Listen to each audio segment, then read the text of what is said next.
trabalhando com estados de desligamento. Então, várias formas de desligamento, sobretudo dos dois sistemas, de emoção positiva, né, do drive, que é o azul, e do de tranquilização, que é o verde, são comuns em pessoas com certos tipos de problemas de saúde mental. Às vezes, os clientes reconhecem que se desligaram porque estão em intenso conflito interno, dissocia, né? Para atingir e ajudar clientes com muitos desligados, precisamos simplesmente estar presentes, para que o cliente possa começar a experienciar algum grau de segurança nesse estado.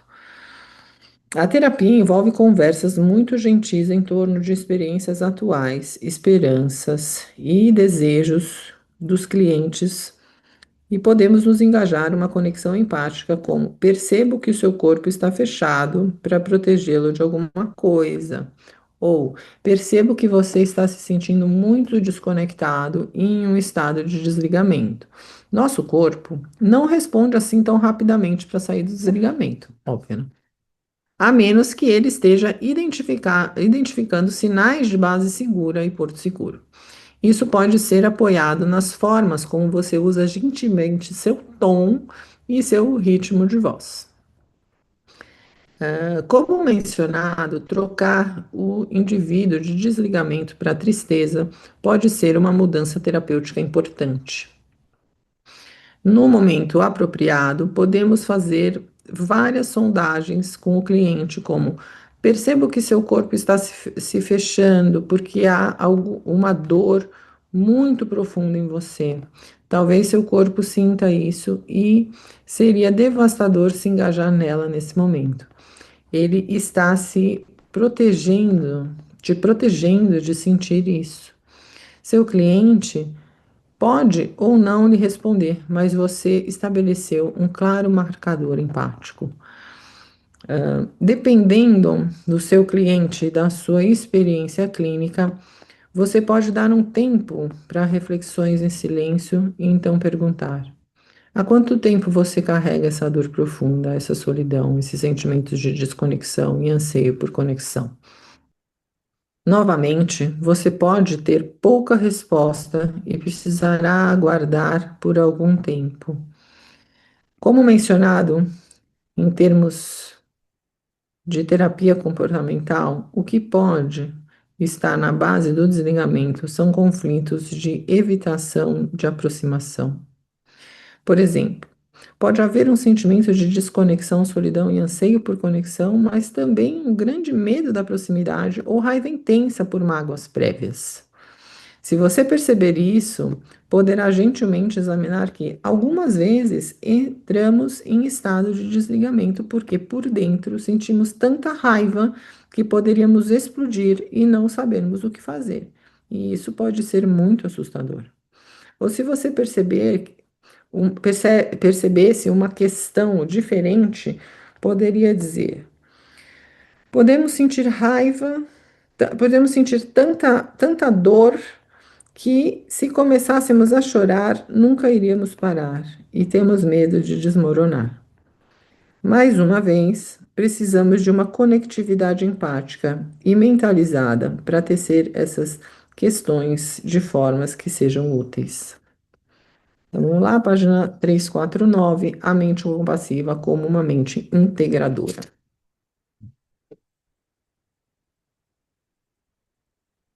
Uma mente compassiva para o trabalho da multimente. Uma das características da TFC é que a mente compassiva, estado cerebral, cria uma base segura interna e um porto seguro suficientes para começar a se engajar na multiplicidade da mente. Algumas das suas funções foram escritas no capítulo 3, figura 3.6. Elas possibilitam que se desenvolvam vários processos importantes. Eles incluem aprender a ficar atento, diferenciar, tolerar, integrar e transformar nossas motivações, nossas emoções ou nossas crenças. Como mencionado em outros capítulos, há boas evidências de que a criação de uma mente compassiva influencia a variação da frequência cardíaca e muda os sistemas neurofisiológicos que apoiam esses processos. Eles estão descritos na figura 9.3 que apresenta três domínios diferentes. Primeiro, então, essa figura aqui, né, na página 349, né? Primeiro, tem-se a consciência de uma, digamos, memória ou situação difícil e de emoções associadas, estado cerebral. Isso desencadeia uma postura interna para ativar um estado cerebral de compaixão, do que é útil uma forma interna de procura de proximidade. O cliente pode parar um momento para respirar ou aterrar o corpo e lembrar das suas sabedorias e intenções da compaixão. Em essência, isso não é diferente de criar deliberadamente um estado cerebral. Por exemplo, se quiséssemos criar excitação sexual, procuraríamos deliberadamente imagens internas que produzissem excitação. Quando trocamos para um estado cerebral compassivo, podemos tentar gerar encorajamento e validação como uma base segura e calma e tranquilização quando uma função do porto, como uma função do porto seguro. Isso traz competências para mindfulness, empatia, mentalização e raciocínio que constroem coragem e sabedoria. Como parte da avaliação de uma mente compassiva, vários sistemas psicológicos que evoluíram com a mentalidade social de cuidado se tornaram disponíveis. Essas reações são muito diferentes das que podem acentuar um senso de ameaça, tal como tentarmos evitar nossas emoções, nos sentirmos confusos ou sobrecarregados, nos tornarmos autocríticos ou atuá-las de forma prejudicial. A figura 9.3 descreve como a mentalidade social compassiva é capaz de executar funções essenciais. Começando pelo lado esquerdo da figura, a mentalidade social da compaixão facilita o potencial para mindfulness e consciência mental. Além disso, como provedora de uma base segura interna e um porto seguro, ela possibilita avançar e diferenciar experiências internas na consciência não crítica. Usando a afirmação de Dan Siegel, começamos a experienciar a mente menos como uma batida e mais como uma salada de frutas. Portanto, as pessoas estão aprendendo a trabalhar com diferentes emoções, motivações ou crenças independentemente e a explorar como elas se relacionam entre si. Esse é o sentido do exercício dos múltiplos selves. Isso aumenta a consciência e a diferenciação, a tolerância e a capacidade de integração, que é o nosso objetivo, né? Aumentar a consciência e a tolerância, né? Aos momentos difíceis, que a gente não pode prometer que eles vão acabar. Como a maioria das terapias, a TFC ajuda a trabalhar, procura trabalhar com os aspectos úteis das emoções e regular os não úteis. Considere um cliente que acha muito difícil diferenciar as diferentes emoções e conflitos emocionais em certas situações, ou talvez que seja um pouco alexitímico ou sobrecarregado pela intensidade de emoções conflitantes. As funções da compaixão convidam a desaceleração para a descoberta guiada e então ao engajamento controlado e ação útil. Para começar, o terapeuta pode explorar situações específicas, como um conflito recente, e examinar as várias possibilidades de diferentes emoções, conforme representado no exercício anterior dos múltiplos selves. O terapeuta pode prosseguir com isso, entretanto, em mais detalhes sobre a emoção que o cliente achou difícil de lidar. Para possibilitar maior exploração corporificada, o terapeuta pode promover uma encenação na sala em que o cliente atua como se estivesse experienciando uma emoção específica, percebendo sua sensação no corpo, seus pensamentos, seus impulsos comportamentais, mas também como um observador de que esse é seu algoritmo ou estado mental da raiva. O algoritmo, assim, ele funciona assim. Às vezes, é útil criar contraste, praticando a imaginação e como um ator, assumindo, digamos, um estado ansioso e andando pela sala, tentando se sentir dentro dele. Né? Então, às vezes é útil ensinar o contraste, praticando a imaginação e como autor assumindo, digamos, um estado cerebral andando pela sala. Então, a peça peça que ele pare e faça uma curta indução mental compassiva típica e ande pela sala com posturas corporais e expressões faciais compassivas e com uma textura calorosa em relação ao pensamento focado nos seus pensamentos como um self ou uma mente compassivos. Essas técnicas de atuação podem ajudar o cliente a reconhecer que podemos trocar para diferentes estados cerebrais deliberadamente e que não temos que ficar presos a um específico. Quando ele tomar mais consciência de que pode experienciar raiva como um programa específico da mente, poderá começar a permiti-la e tolerá-la. Para fazer isso, ele pode ser capaz de guiar a si mesmo com uma própria sabedoria compassiva. É isso aqui eu vou pôr no meu assignment, hein, que eu vou escrever sobre raiva. Interessante, interessante. Então, página 35. Assignment. Dura que a gente estuda e depois pra achar, né? Onde estava escrito. Em muitas terapias, permitir e tolerar, que é o allow, né? A, eu falo a, que é abrandar, acalmar e abrir. Esse abrir é tipo permitir, né? Que também pode ser open, eles falam abrir, permitir, allow. No programa de adulto é AAO e SSA, e SS, e no de adolescente é SSO, que é SUF. Em inglês, em português é que é abrandar e acalmar, né? Que vai se ver quase sinônimo. Mas é diferente, uma é a compaixão física, né? Abrandar a dor onde ela tá, queimação, fazer uma massagenzinha. Acalmar, é o tom de voz, as palavras. E o open é deixa estar, é esse tolerar, né? Permitir estar, não ficar tentando se livrar. O permitir e tolerar é uma tarefa terapêutica, mas não para por aí, porque com o tempo o cliente pode aprender a integrar, digamos, a raiva ou a ansiedade à assertividade apropriada, sem que esse se torne um estado mental vergonhoso, temeroso ou descontrolado.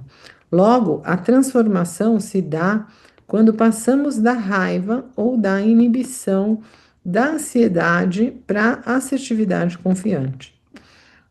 Nessa situação, as pessoas serão capazes de identificar situações em que estão bloqueadas, frustradas ou desafiadas, estimulando uma necessidade de autodefesa e autoproteção, e sentem raiva ou ansiedade, mas permitem, na intenção de se impor ou se apresentar de certas formas em que o foco é ser útil e não prejudicial, e certamente não ser submisso. Igualmente, às vezes, quando as pessoas se engajam em assertividade não útil, elas podem trocar para se tornarem exigentes e não sensíveis ao outro. A transformação deve ser uma sabedoria e uma sensibilidade com o outro. Então, isso aqui também vou pôr no nosso. Do lado direito da figura 9 encontram-se os processos que estão acontecendo no self.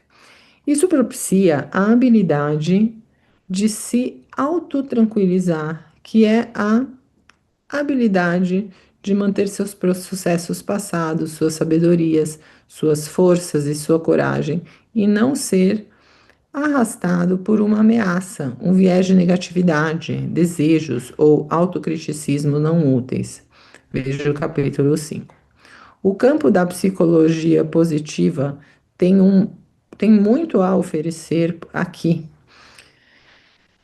Autoencorajamento é a habilidade de querer se engajar, crescer e prosperar, o que então produz sua transformação da experiência do self e do que o self é capaz de fazer. Os crentes trabalham em suas próprias versões do que eles podem experienciar como encorajador e validante. Com o tempo, eles podem transformar os valores do self. Isso foi discutido no capítulo 5 a respeito da autocorreção compassiva e da promoção de uma base segura interna em um porto seguro.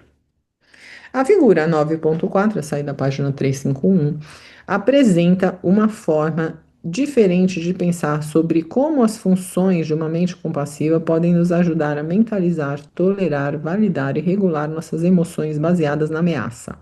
Assim, podemos ver como diferentes práticas, como as apresentadas na folha de exercício 9.1 e na figura 9.4, são diferentes reflexões sobre os mesmos temas de desenvolvimento da consciência mental, autorregulação e motivos compassivos. Esses exercícios revelam que não estamos tentando nos livrar das emoções, mas conter, diferenciar e aprofundar nossa compreensão da nossa habilidade de tolerá-las e, portanto, transformá-las e integrá-las à coragem e à sabedoria da mentalidade social da compaixão. Esses exercícios são úteis para trabalhar em várias defesas que podem bloquear a exploração emocional. O foco nos detalhes pode ser útil para as pessoas que experienciaram alexitimia. Em relação à coragem, a mente compassiva pode ajudar os indivíduos a perceberem que talvez um relacionamento seja realmente tóxico ou seguir o seu curso e está na hora de seguir adiante. Compaixão nunca é submissão, subservência ou apaziguamento, com o que às vezes é confundida, nem simplesmente fazer o que o outro quer. Ela pode ajudar as pessoas a aprenderem a tolerar a culpa também. Caso contrário, podemos permanecer presos a um relacionamento nocivo. Essa é a outra razão pela qual enfatizamos a importância da coragem como central para a compaixão. Coragem para para nos desfrontarmos com nós mesmos e com o nosso lado sombrio, e coragem para abordar isso também no mundo exterior.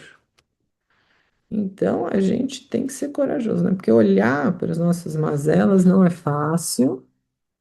A multiplicidade das reações a traumas e tragédias.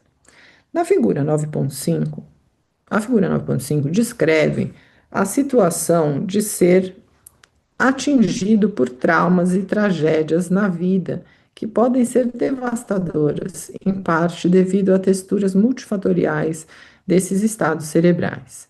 Como mencionado anteriormente, quando um trauma nos atinge, podemos ser inundados por raiva, ansiedade, tristeza e confusão. Ser capaz de se envolver com o trauma e a tragédia, distinguindo-os e olhando para esses processos separadamente pode ser muito útil. Há muitas abordagens excelentes para o trabalho com pessoas que experienciaram trauma, mas não podemos examinar tudo aqui. Veja os capítulos 16 e 25.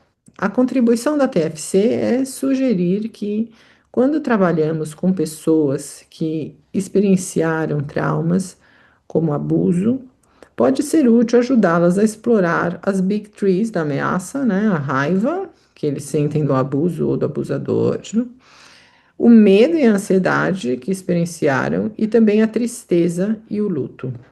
Esse último, em especial, é importante devido à perda de um senso de confiança e de apoio e seus efeitos na jornada da vida do indivíduo. Aceitar um cuidador primário abusivo, por exemplo, talvez também revela as necessidades arquetípicas, né, bloqueadas e presas, de querer ser amado, cuidado, visto como especial e apreciado. Trabalhei com clientes que passaram por outras terapias em que trabalharam o abuso de, digamos, um cuidador, mas não fizeram o luto pelo profundo anseio de ser amados e cuidados e percebidos como especiais por um pai amoroso, mas já nascemos com essas necessidades arquetípicas. É importante mencionar que em muitas sociedades de caçadores-coletores, não eram apenas os pais que participavam e tinham o prazer das brincadeiras e nas interações com a criança, era toda a comunidade. Muitas vezes subestimamos muito essas necessidades humanas básicas das comunidades de cuidado que a parentalidade e a vida moderna podem não reconhecer ou fornecer. Perceber essas contribuições de cuidado e valorização quando crianças nos possibilita desenvolver segurança, confiança e a capacidade de ter prazer nos relacionamentos. Nessas comunidades, as crianças não ficariam presas em lares com pais abusivos dos quais não poderiam escapar. Elas teriam outras fontes de conforto e protetores, como tias, tios, avós e membros da comunidade. Parte da gravidade do abuso é a armadilha a longo prazo em que as crianças ficam presas. No capítulo 2, né? E a ausência de redes mais amplas e apoiadoras de sustentação emocional. Encontro consigo mesmo e mentalização. Esses exercícios de descoberta guiada também apoiam a automentalização. Você convida o cliente a pensar sobre, por exemplo, uma discussão que ele teve e os processos do, por exemplo, self-raivoso. Então, convide-o a imaginar que ele é uma mosca na parede e está se observando, discutindo, prestando atenção ao que está dizendo e como ele está dizendo, aos tons de voz e talvez às suas expressões faciais. Nossa, eu tenho que fazer isso comigo. Porque diz que eu sou muito pesada, assim, que eu tá na minha cara, assim, que eu tô passando racho. Convide-o a se tornar um observador atento dos próprios comportamentos, especialmente em família, né, que a gente tem mais intimidade. Além disso, ele pode se imaginar como o parceiro, olhando as expressões faciais do seu self raivoso, os tons de voz e o que está sendo dito, e percebendo que ele sentiria o que ele sentiria como destinatário. O importante não é criar um senso de vergonha, mas melhorar a autoconsciência. Por isso que precisa de coragem, né? Convide-o a refletir sobre se o self raivoso realmente o ajuda a atingir seus objetivos de influenciar a mente do outro das formas que ele quer. Porque às vezes não é assertivo, né? Você tá cheio de razão ali, dizendo um monte de coisa, só que a forma como se fala perde toda a razão, né? Pergunte, que é agressiva, defensivo, então tem formas de colocar mais assertivas. Pergunte ao cliente o quanto ele seria influenciado pela raiva e pela ameaça. Talvez haja outras habilidades que poderiam ajudá-lo a atingir suas necessidades e seus objetivos. Tipo a CNV, por exemplo. Ai, mas não dá. Casais. Ah, que interessante. Casais. Múltiplos selfies podem ser usados também para casais. Você pode sugerir aos casais que, quando as coisas não estão indo bem, frequentemente temos mais de um tipo de sentimento. Podemos ficar com raiva, frustrados ou desapontados. Podemos ficar ansiosos sobre como o relacionamento está evoluindo. E podemos nos sentir tristes se o relacionamento não estiver tão próximo quanto gostaríamos. Às vezes é útil convidar o cliente a identificar o mais forte dos três, mas também enfatizar que todos os três podem precisar de atenção. Às vezes, embora o casal esteja discutindo, eles podem reconhecer que no desapontamento também há tristeza. Um procedimento típico para ajudar os casais a desenvolver melhor a mentalização compassiva é convidá-los a genuinamente ouvir o outro. Sugira que, quando entramos em conflitos, o sistema de ameaça é ativado, que o sistema que o sistema de ameaça é ativado, que é um sistema de resposta rápida, procurando ataque e defesa. Assim, podemos ouvir também por alguns segundos antes de nos encorajarmos em oposição, de nos engajarmos em oposição. Então, se aquela coisa que a pessoa falou, você já fala em cima, não, escuta e faz o exercício para segurar a fala, deixar para falar depois que a pessoa terminar, é super difícil.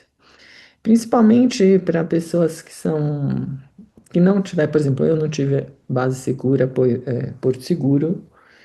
Então, assim, até estava fazendo um curso de saúde mental e mostra como o estresse, o cortisol, o próprio colesterol, a pressão, como isso tudo reverbera na saúde, né? A gente viver em ameaça o tempo todo, porque se na sua casa você tinha um ambiente tóxico, né, que não te estimulava, o mundo lá fora é assim também, né? Então a gente vai para o mundo assim. É, e é difícil mudar o que está automático, mudar um hábito, né? Muito treino. Então, sei lá, eu quando eu entro na diferença, eu estou sozinha no meu modo, com a minha armadura, no meu modo de sobrevivência e sou forte pra caramba. Pra não falar uma palavra, eu ia falar forte pra caceta. E assim, é difícil me derrubar. Então, assim, porque eu usei minha raiva a meu favor, eu usei a raiva para sair lá da minha casa, do meu buraco. É,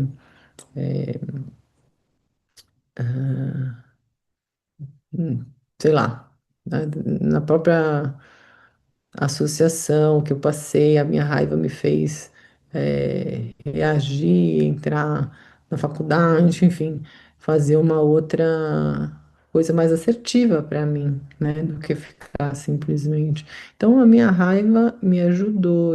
Eu não, na minha infância, eu não tive uma raiva reprimida. Quando eu usava raiva, minha mãe se afastava. Aí ela falava pro meu pai alguma coisa, e meu pai, se ele vinha falar comigo, era para se livrar de mim. Ou ele me dava dinheiro para eu sair fora, para eu passear, ou ele, entendeu? Era um jeito. Então, assim, funcionava, era tudo que eu queria, né? Tipo, ninguém chegasse perto de mim e ainda tem liberdade. Então, a minha raiva foi cultivada. Eu vou confessar, até gosto do meu raivoso, porque às vezes eu vejo os grupos de mulheres, muitas com raiva reprimida, falando, não sei o que é pior, que eu quero me livrar da minha raiva, mas também para ficar assim, deprimida, sem conseguir pôr a raiva para fora, também é muito ruim.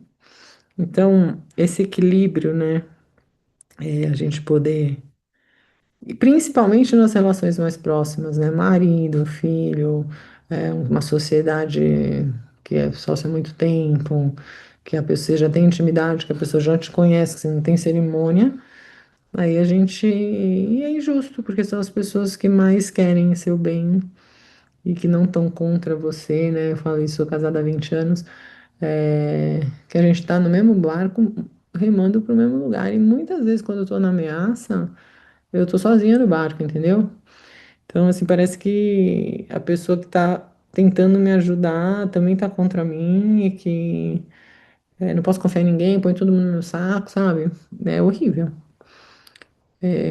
Sem autocrítica aqui, sem dizer que eu sou horrível, mas é assim que eu posso fazer. Tem que ter compaixão por essa vida que eu levei, pela minha infância.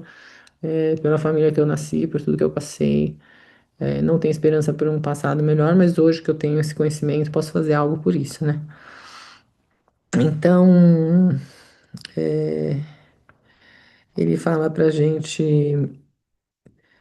é,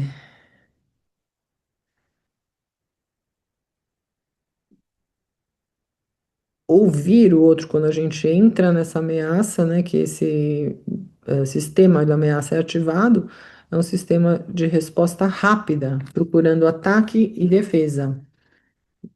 Então, não é aqui que a gente tem que estar, não é assim. Então a gente já toma consciência, awareness, né, mindfulness dessa situação e vamos intervir. Então, apenas podemos ouvir, assim podemos ouvir apenas por alguns segundos antes de nos engajarmos na oposição. Difícil pra caramba. Vamos exercitar isso esse mês. As formas de ajudar as pessoas a desacelerarem e apoiarem a mentalização foi apresentada no capítulo 2. Lá, mencionamos que você pode convidar o casal a trocar os papéis e uma parceria de marido e mulher, o marido pode se tornar a esposa e a esposa o marido, com ambos tentando realmente entrar no estado mental e então discutir seus problemas a partir dessas posições trocadas. Convide-o a explorar a relação por meio de diferentes estados do self. Assim, por exemplo, eles falam sobre o relacionamento em termos de sua raiva, depois da ansiedade e então da tristeza, e veem como eles são diferentes um do outro. Ressalte a importância da conversa é informar e não envergonhar.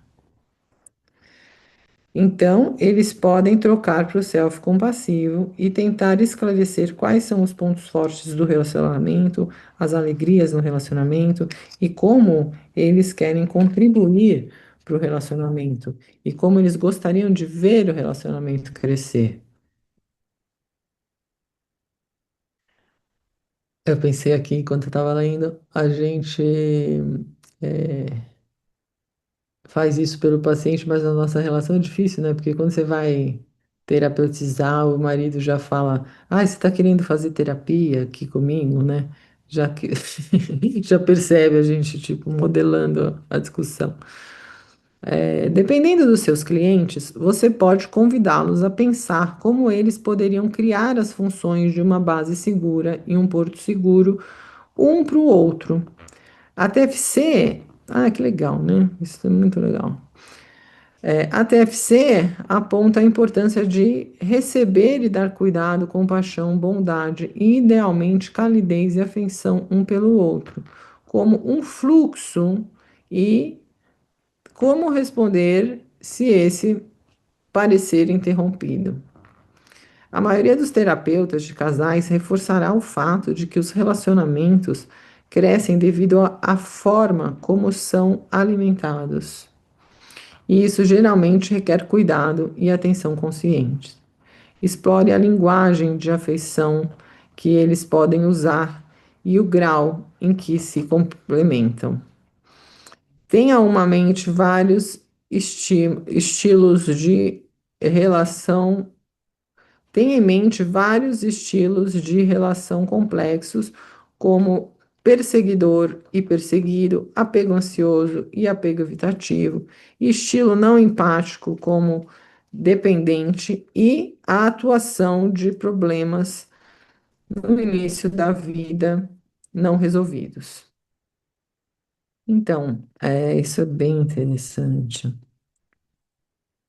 Outra coisa para casal que eu acho muito interessante é um livro chamado As Linguagens do Amor. Não sei se vocês já leram, mas metade da terapia com o casal já é resolvida ali no livro, sabe?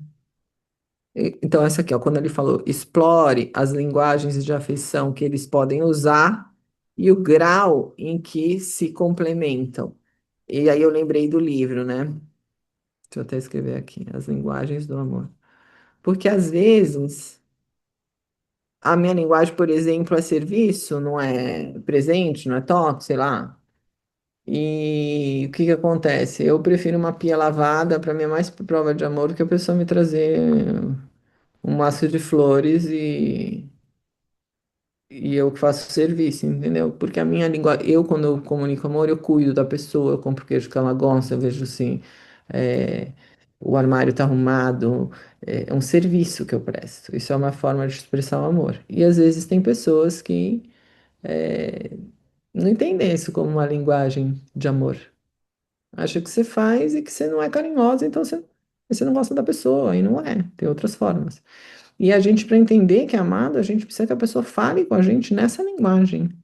Então não é o que nós não casamos para a gente ser feliz, a gente casou para fazer o outro feliz. O que que a pessoa precisa, né, de mim? Muito louco isso, ainda mais nessa nossa sociedade atual, que não é submissão, né? Não é, é um pacto. Então, olha, tem vários relacionamentos complexos, como relações tóxicas, né, de abusador, narcisista e a pessoa manipulada, né? Lembra esse caso da Ana Hickman? Mas acontece todo dia. Hum, e esse trauma é transgeracional, porque se você viu a sua mãe fazendo as coisas, você acha que é natural, né? Por exemplo, meu pai falava que a minha família gastava muito, minha mãe gastava muito. Então, minha mãe vivia assim com esse peso, e a gente não pode pesar para o seu pai, porque o seu pai está fazendo isso, seu pai está fazendo aquilo. E eu via ver meu pai tendo uma vida completamente diferente da nossa, né? Uma puta vida boa, de viagem, não sei o que lá, que a gente não estava incluso, e minha mãe economizando, comprando da net no mercado. Então, hoje, isso tá tão na minha trama, né? A minha educação que às vezes eu tenho a sensação que eu e meus filhos estamos gastando o dinheiro do meu marido, que não é a minha história, entendeu? Porque a minha mãe não trabalhava, eu trabalho, eu pago as minhas contas, então assim, eu não sou esse peso. E os filhos, ele também escolheu ter, não é, né, a responsabilidade dele também. Mas dentro de mim eu sinto uma culpa, que é como se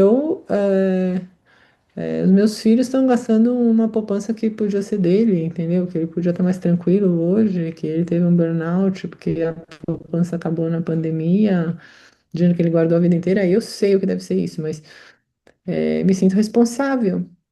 Não faz sentido mentalmente, mas é como o meu corpo sente, né? E aí eu tenho que o meu eu compassivo que está no outro lugar conversar com essa minha culpa, que não tem nada a ver, que eu já sei que esse sentimento não é meu, que é da minha cultura, que é da onde eu vim, né? Então, assim, às vezes eu vejo, eu tenho casa, minha casa só tem homens. Então, às vezes a funcionária falta e tá implícito que eu tenho que fazer o serviço dela. Então, eu vou arrumar a cama, eu vou tirar lixo, eu vou lavar a louça, eu vou deixar a casa. Eu falei, não, eu também tenho o meu dia inteiro ocupado. Então hoje eu tomo uma atitude que não é de vingança para eles, é eu ficar bem sem arrumar a cama deles, né?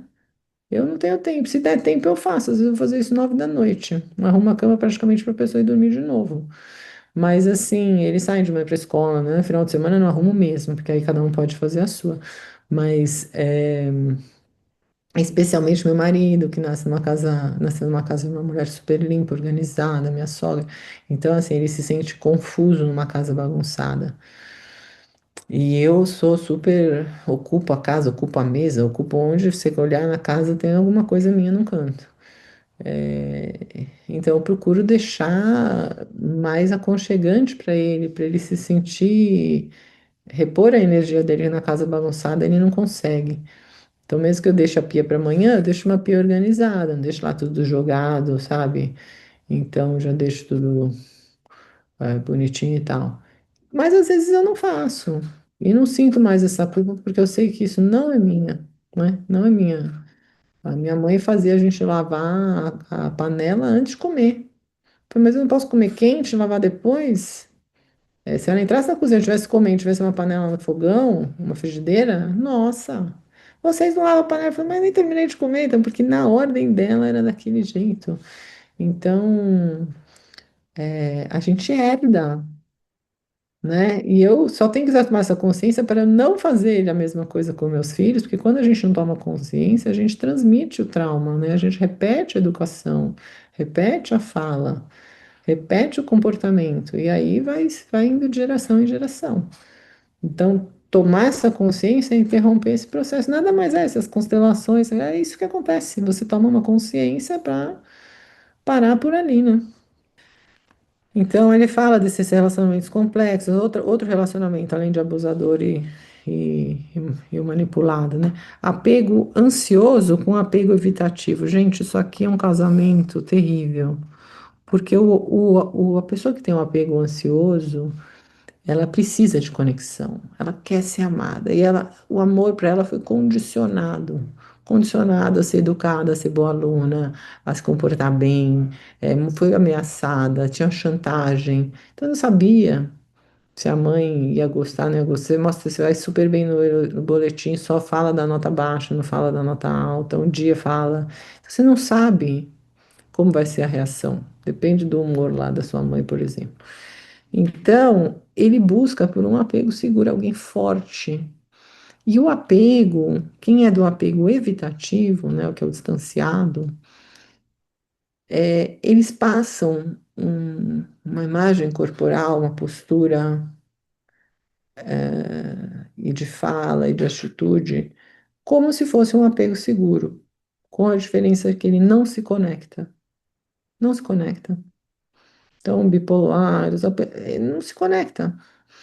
Então, assim, não aquela, não aquilo que o apego ansioso mais precisa, e ele casa achando que vai ter no casamento, que é uma das fases, né, para você repor seu base segura e apego seguro, que é a adolescência, casamento ou na sua relação terapêutica. Então, são só essas. Então, no casamento ele pode trazer, mas quando você erroneamente confunde e casa com essa segurança do apego distanciado, esse apego não vai poder te dar essa base segura, né? Mudar esse ambiente para você. Então, então, estilo não empático com dependente, né? Então, um precisa do outro, outro não tem empatia. E a atuação de problemas no início da vida são resolvidos. Além disso, lembre-se de que algumas vezes os relacionamentos são prejudiciais.